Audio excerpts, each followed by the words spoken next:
Hi, folks. This is Don Meisner with the North Country Fishing Report. At one of our tournaments that we just had, and we've talked about it before, and I won't go on about a fishing tournament, but one of the people that came with his wife was Tim Damon and his wife, Kim. Now, I've talked about Tim before because in my mind, he is one of the finest fly fishermen I have ever known, and he's always been willing to share his information and places with me and any of the people that I brought forward for him to help. Well, Tim came over basically to support me at the tournament, but I said, so Tim, tell me how the trout fishing has been.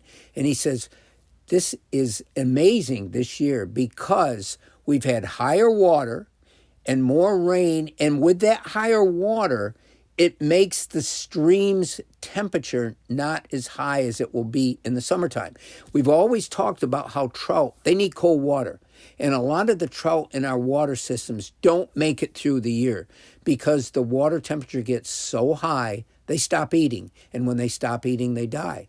They don't die as much from the shock of the high temperatures being incompatible with their ability to stay alive.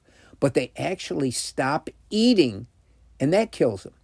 But in this case, if that water temperature can stay cool enough, and there's enough oxygen, and it's moving enough, so by our streams basically being higher this year, it has really helped the trout fishing. He says the trout fishing in the Salmon River in Malone, all the way to Westville, I'm talking from going way upstream and coming down, has remained really good this year. And remember, the Salmon River has a population of native fish. They have a population of holdover fish.